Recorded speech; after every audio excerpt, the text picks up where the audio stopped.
Well, this weekend is the unofficial kickoff to summer. I don't know how many times that we can say this, but as we go through the week, you may be looking for just a snack to grab as you're getting ready for some of your festivities.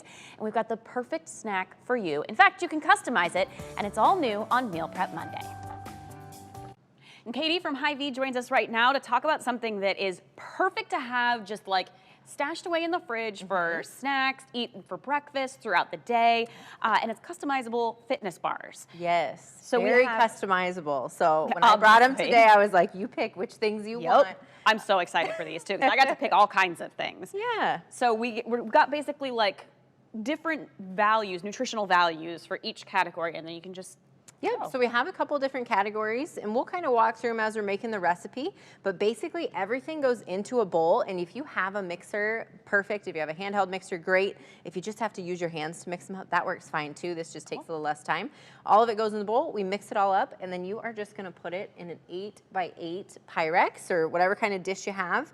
Stick it in the fridge for about 30 minutes to an hour, and then you can cut them into little bars like that. But you can make them whatever flavor, whatever thing you like. Each of these categories is gonna have kind of the right amount of nutrition that we want in there. And we have all of these categories listed out too on our website. So when you go and actually look at this recipe, you'll be able to see the categories that we're talking about and kind of pick and choose so that you can customize your own, because today we're making my bars. Absolutely. So that they're delicious. Absolutely. So we're starting with the grains, right? Yes. Yep. So the grains are always going to be the most because that kind of holds it together. So we want 2 cups.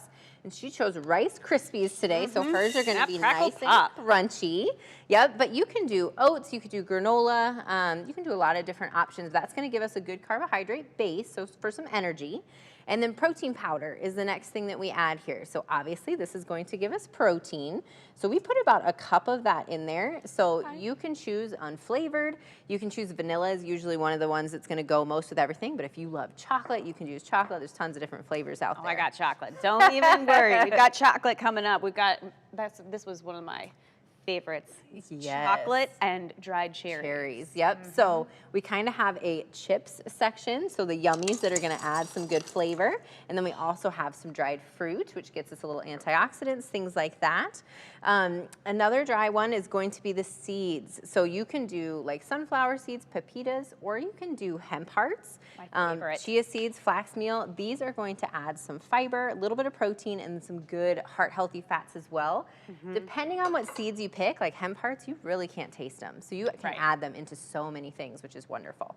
And then we're gonna add some of our wet ingredients so it all holds together. So we've got sweeteners here.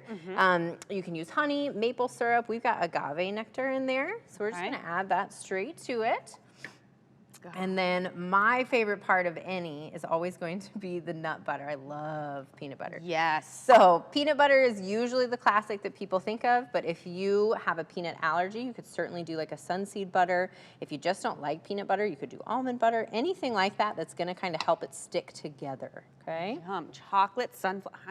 If I had known that we had chocolate sunflower butter, this would have been on my list too. I know, I should have told you. This is more like almost healthy candy bars at this point. So you get to add all these kind of yummy things in there, and you can see even from just the options that we have today, you can make it so many different ways. Yeah, lots of options. So once it's all in the bowl, you've got all the categories here. You're just going to mix them together, okay? Woo! How easy is that? Real speed, yes. Yeah, it's the pro line. Yes, so this is a nice kitchen name. So that will all mix together. We won't do it all kind of on air, but you will put it in that 8x8 again, and then it ends up being looking like these pretty little bars that you can take in your lunchbox. Yes, and I cheated and I melted some chocolate and put it on top because I also love chocolate. So, but these are perfect. You can stick them in the freezer and they would stay in there for a really long time. You can stick them in the fridge. They don't have to stay in the fridge. You can leave them on the counter. You can take them as a snack. I just like them when they're in the fridge because then they hold together a little bit better. What's the verdict? Good? Oh my gosh, they're so good. And because you put them in that 8x8, they're thick, so you don't need a big square. I even cut them probably bigger than what I would have at home. You could cut them in half that way, or if you need kind of a more substantial snack, that's a perfect size to have them in. But usually you can get about 16 out of that little square. And so if you want to double it, you make it in a 9x13. You've just got extra snacks on hand. Or could you ball them? Yes, absolutely. If you don't want to kind of press them in there, cut them into the bars, they are sticky enough that you could roll them into the energy bites too. So same kind of process for how we make those things. It just depends on what shape you want to eat them in. Fantastic. Yeah. Katie, thank you so much. These are delicious. These are our customizable protein fitness bars. We'll have the recipe posted on our website. And for more recipes like that, you can go to WQAD.com and click the In the Kitchen tab at the top of the page.